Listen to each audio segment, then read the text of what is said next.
Hi everybody, it's Sarah Cray with Let's Make Art, and today we are doing our June watercolor calendar. Oh. If you guys don't know, we make watercolor calendars. They're calendars made out of watercolor paper. They're dateless, so then you can use it for as long as you want. And even the individual little like this is all watercolor paper. So you can paint little boxes, like paintings within the boxes, or we just do the main spreads, okay? Okay. Every month, we come out with a new tutorial so you can do it. It's really fun. It's really easy gift giving or something just to do for yourself. So, this is June. I love it. So good. This color palette, I can't get away from. I don't want to get away from it, and I won't get away from it. Okay. You're volunteering as a captive to this color Exactly. palette. I volunteer as tribute for this. Okay. I love it so much. So, we're going to be doing this project in 6 steps. So, our very first step is we're just going to do a basic sketch of our composition. Our second step is we're going to put in our sky and our water. Our third step is we'll put in our foliage horizon. Our fourth step, we'll put in the grass. Our fifth step is we'll do another layer of foliage horizon. And our very last step is finishing details. So, if you want to put wildflowers or grass or anything like that, you can. All right. All right. Sounds great. All right. Before we get started, let's do our oath. So if you can raise your right hand and repeat after me, I promise to be kind to myself. I promise to be kind to myself. I promise not to compare my work. I promise not to compare my work. And I promise to have fun. I promise to have fun. Thank you very much. Uh-huh. Okay. So basic landscape composition, all we're going to do is we're just going to define our horizon line. And then we're putting in our kind of like water pathway. Whenever you do a horizon line in a landscape, you usually do not want the horizon line to cut it directly in half. You either want to go on the top third or the bottom third of your painting or of your composition. Now you might be like, well, how do I know to do the top third or the bottom third? It depends on what part of your painting you want to take more of the space. For me, I really wanted the sky to kind of have its moment. So I did my horizon line near the bottom third. Okay. All It's right. not perfectly, but basically it's not directly in the center. Also, I've totally done landscapes with horizon lines like directly in the center, and it's fine. Right. It's not the end of the world. Like, it's just a general rule of composition to help you get started. But if it happens, I don't think it's a big deal. Mm-hmm. Okay. So let's put in our horizon line here. So I'm going like bottom half. Okay. And then from here, I'm going to decide what I want my water to do. Usually a water area or a pathway, like anything like that, you want it to be an S shape or a 7 or something with a curve.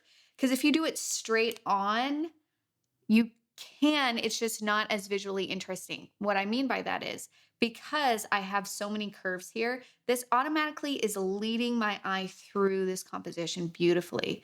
And especially with like the texture. So for me, my eye goes like this: boop, boop, boop, boop, boop, boop, boop, boop.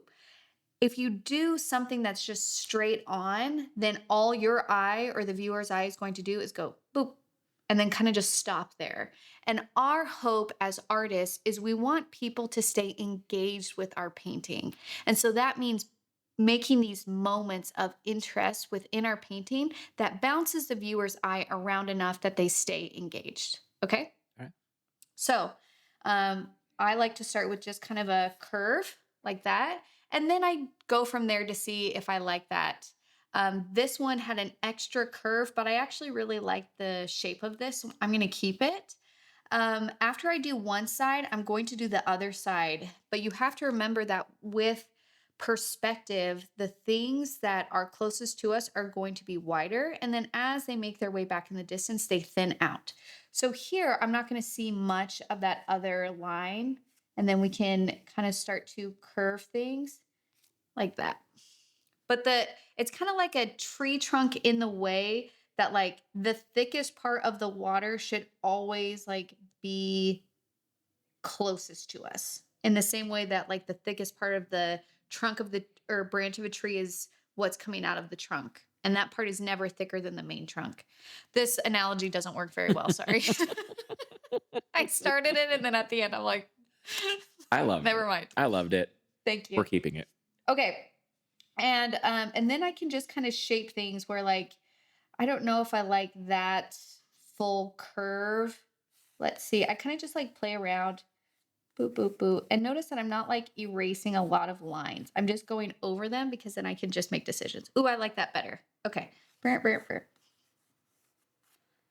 So here's my little water way. Now, the other thing I want you to keep in mind, whenever you're doing curves, you want them to lean more horizontal than vertical. And what I mean by that is your brain is going to want you to do curves like this.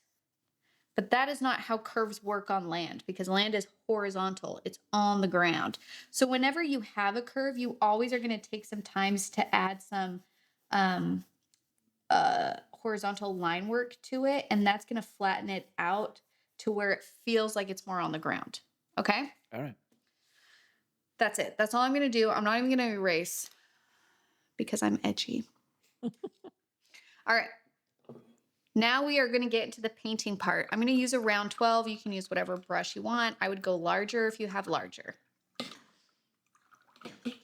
Okay. I'm going to start with cobalt blue.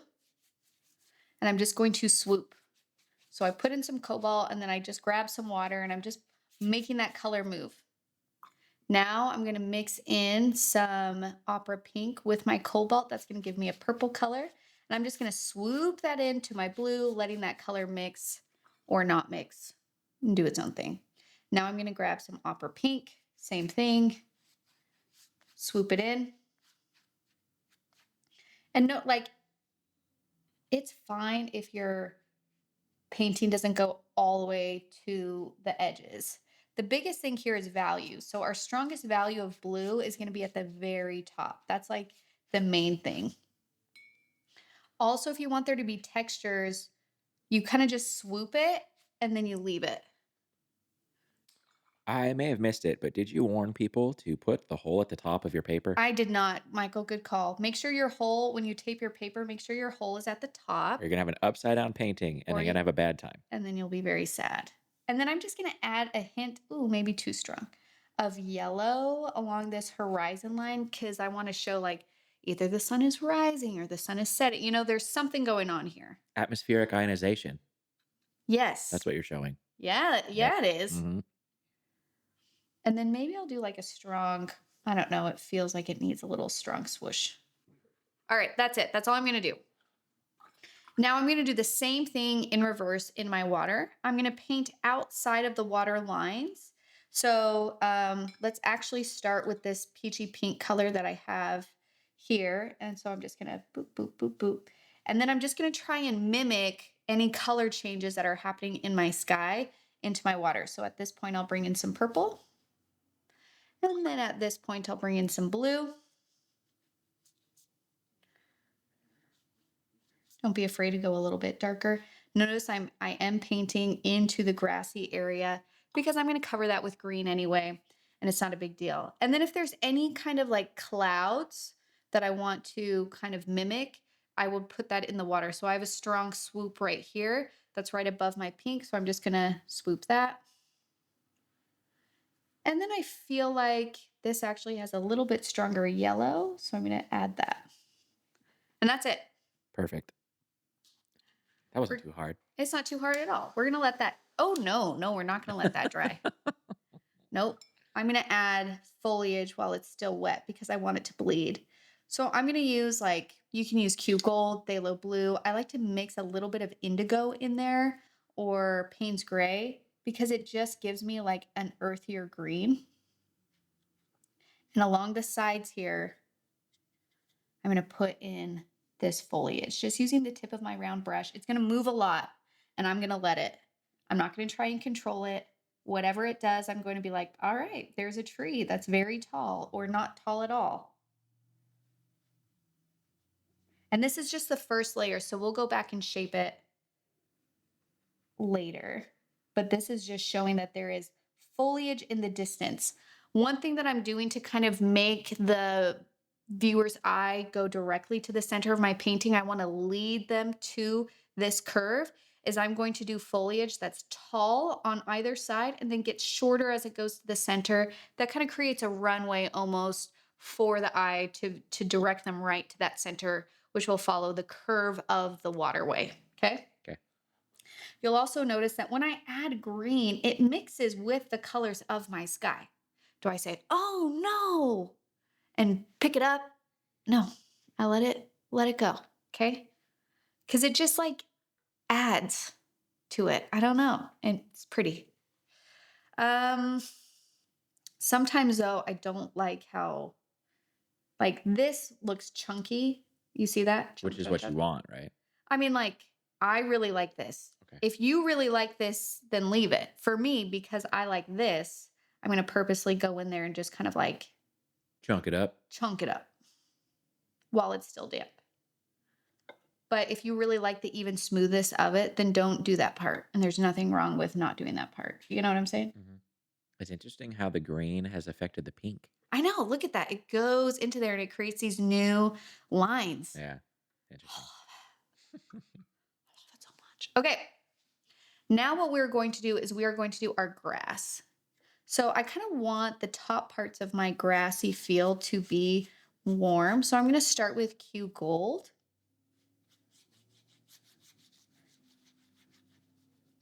Oh, my tape kind of lifted up in the corner here.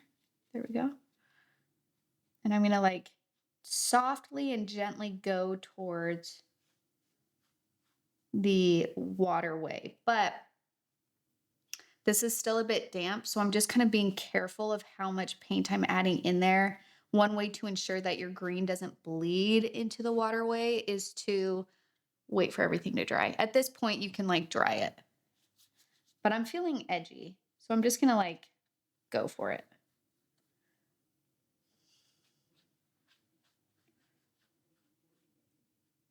I'm gonna leave just a little thin white line right there. I'm gonna deal with that later. Okay, so now that I've kind of established that warmth on my field, now I'm going to start adding like actual greens to it. So I'm going to take Q Gold. I'm going to mix some phthalo in there.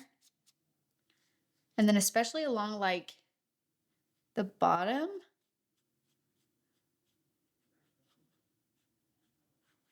I'm going to add this kind of green. And you can lift up your brush so that we still see those sections of yellow. You don't have to cover it completely.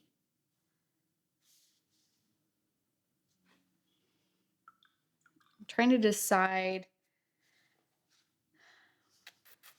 I think I'm actually going to let this dry. I'm like, I'll do this wet because I'm feeling edgy. And now I'm like, why did I do that? I just want the cobalt blue to read really blue to match my sky. So I'm just going to lift out that green that bled in there or that yellow. And then I'm just going to kind of touch it again with cobalt.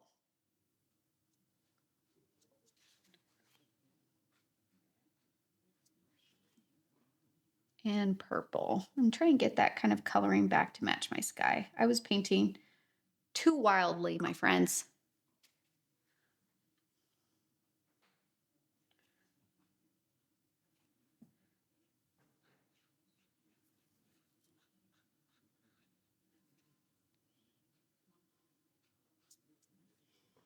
Okay, that feels better.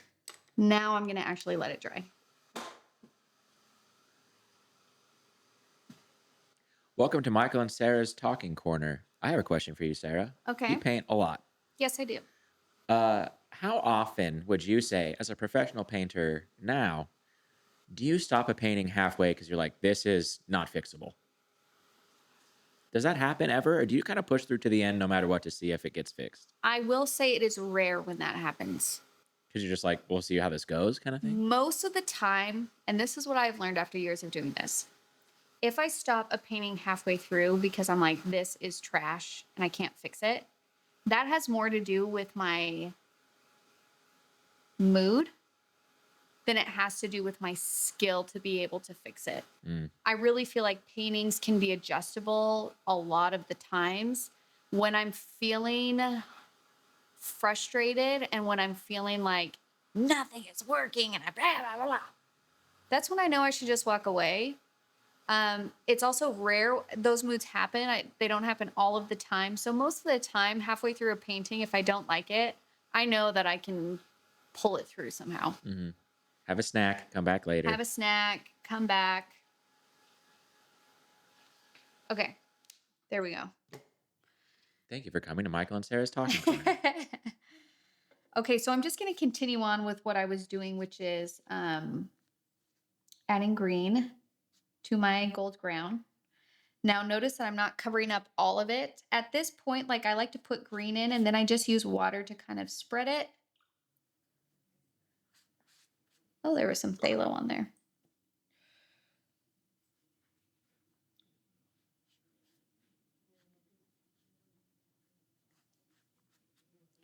I'm going to put some gold back in because that phthalo kind of covered it up.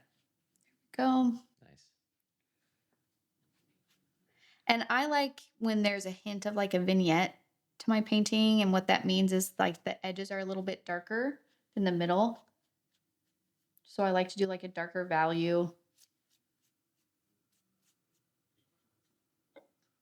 along edges. I also really love a texture. So like doing some dry brush in here can be really nice. If you want to make it like there is like create a very like depth and space in between your water and your grassy areas, I'm going to take a dark value of green and just do a darker edge Riverbank. along there. And then that's going to create more of a separation than if you weren't to do that at all. And you do that only on like the back sides of the curves. So I'm going to do it on this side also. And notice that I'm also just taking it and doing like a little bit of a point too. And I wouldn't do it on this side because the grass is covering that area where, does that make sense? Uh-huh. I'm going to do it on this back side as long as that's mostly dry. And then this is also where you can kind of like reshape your water if you need to.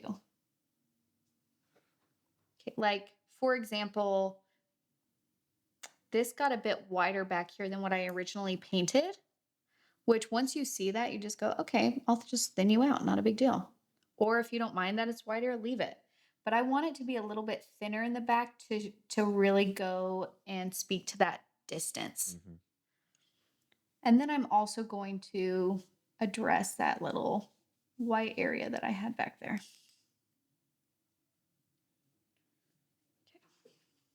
There we go. That feels like it is actually moving.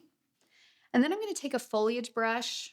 A foliage brush is a brush that I've just cut up with scissors to create different textures. If you have a deer foot brush, you can use those. I have used those before.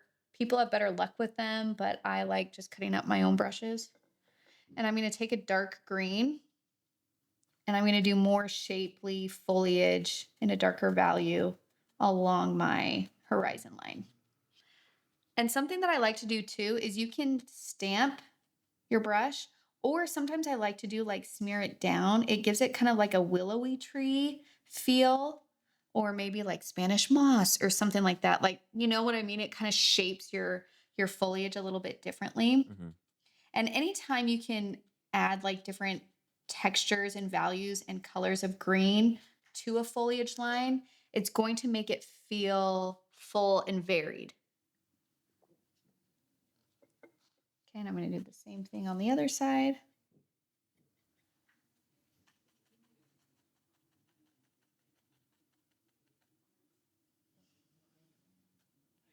Maybe some smears here.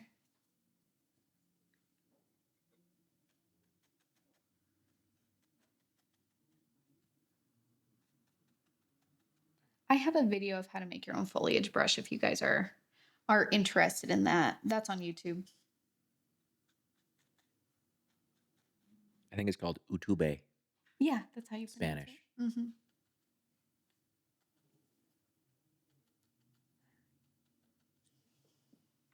How does that feel? That feels pretty good. Let's actually smear this around a little bit more. That one looks like a willow. Yeah, that's what I was going for. Okay, that feels really good. And look at this texture that happened. Yeah. That was when we included the foliage line and it just like pushed that pigment up. I love it. That same effect happened in your palette, actually, when you were mixing two colors, a green and some other thing. You could see they like push each other away. There's something in the paint that like is repellent to each other. It's interesting. That is interesting. I'm just using my foliage brush. Sometimes I like to use it just to like add some texture to my grassy areas. But you can see I'm not being particularly precious about this. With this type of loose painting, anytime that you can add, again, textures or colors or movement, it just adds to the painting. And when you can approach that with a looseness, I feel like it's easier to get those things than when you're trying to be really like tight about it. Okay, I'm going to do another little shadow here.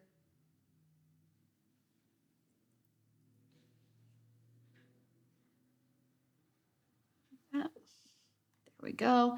And then if you want to do like little pieces of grass, you're going to want to use a liner or a round 2 or a round 1 or a round 0, like just a really thin brush to kind of do those little grass lines. You can do it in the foreground here too. That adds a ton. Those little detail things. Yeah, just these little textures can really do a lot. And you can do it even more in your water if you wanted it to be like there's, grass kind of growing in that. You can do it in here.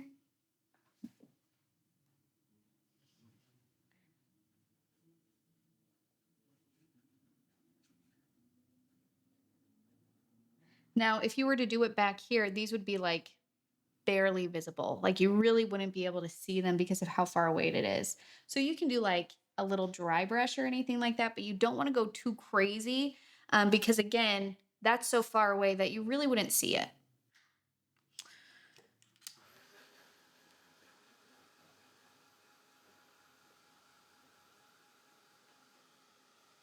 And you can see here, I didn't touch, paint didn't get to this edge here. I'm not mad about it. Especially with these like loose sky paintings like this. It's fun. Now, the very last thing that I want to do to, okay, there's 2 things actually that we can do. Sometimes I like to add some detail clouds as we get closer to the horizon. It just kind of makes the sky feel like there's more shape to it. So what I mean by that is you can see here that even though I have a color change, the values are actually pretty similar. I have a dark value right here, but there's really nothing to indicate that the sky continues on and has that kind of never ending like depth and feel that skies can have. And this is not bad because this is what we see sometimes too. But I have noticed that when I take like a pink that's a little bit darker, or you can do like an orange, like if the sun is setting, it would be more like an orangey color. Or you can do purple if you would prefer purple. And if I just do like a swoop, and then another, and then it kind of like thins out into this like horizontal line, that just gives it a little bit more like depth. Whereas before it just felt kind of flat. Do you see that? And you can even add a little bit. I mean, I'm getting to the point where maybe I should stop because it's just kind of creating one value. But if you want to do like a little hint of yellow in there or something, it just creates a little bit of activity along that horizon line. And then if there's room in your water, you would also put that in your water. Yeah, there we go. Okay. Now, the very last thing I'm going to do is I'm just going to flick some paint for wildflowers in my foreground. So I'm going to basically cover up the whole painting except right here. And then you also are going to want to rip a section of a paper towel and cover up the water like so. Okay. Did you say water like a New Yorker? Yeah. Yeah, I did.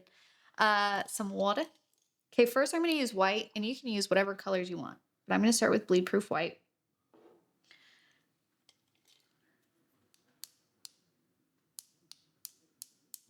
I like to do the bigger splays at the very bottom because that's where it's closer to me. And then as like the paint runs out on my brush and the splatters get tinier, I'm kind of like going through that paint right now. I'll do the flowers in the back. And those splatters will then naturally be smaller. Okay. Perfect. Next, I'm going to mix some bleed proof white with my blue to get a gorgeous, this color I'm so obsessed with. Cobalt blue and bleed proof white together makes like the most gorgeous blue color. Let's do some blue wildflowers, even though they're rare. The rarest. The rarest. This And makes this field special, actually, the blue flowers, you know? Exactly. I'm also going to do some pink. And I am going to mix a little bit of bleed proof white with my pink. Not because the pink isn't vibrant enough, but just because then it will actually stand out against the green. If I were to do just opera pink on that green, when it first flecks on, it would be pink, but then it would like soak into that green and you wouldn't really see it as well. So by mixing a little bleed proof white with it, it just is like a sure way to make that stand out because the bleed proof white then makes it opaque. And then I'm also going to grab some Hansa yellow.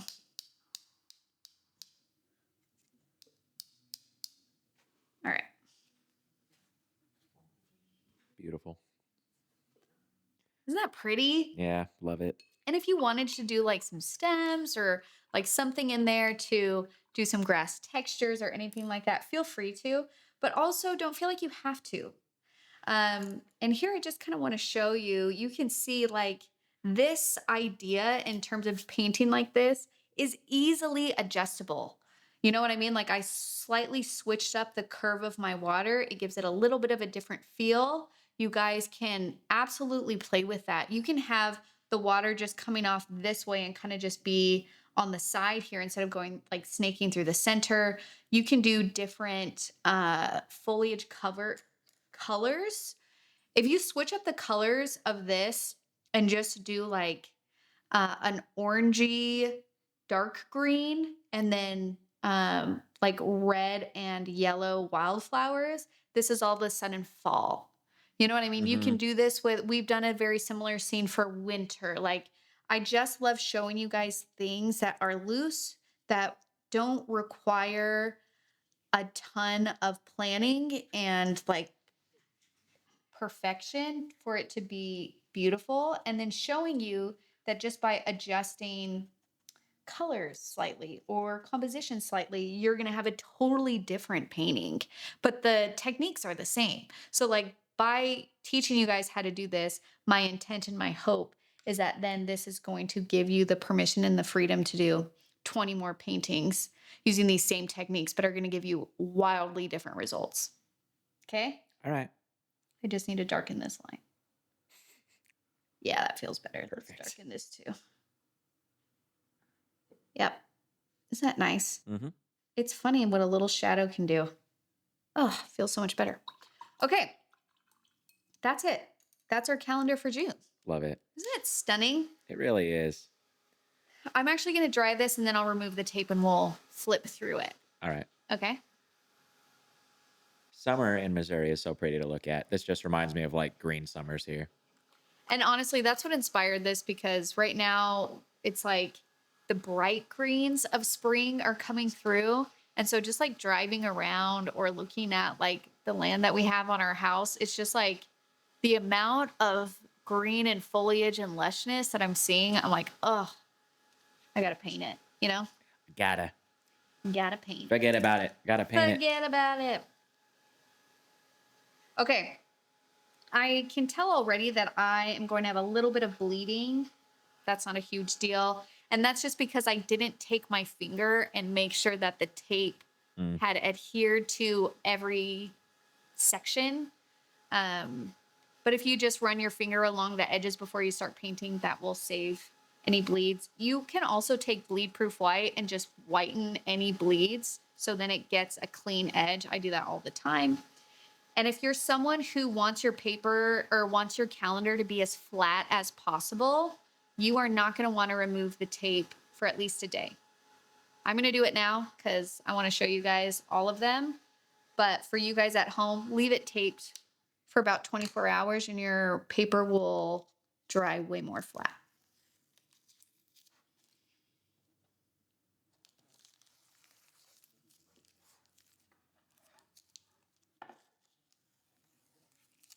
Oh. Mm,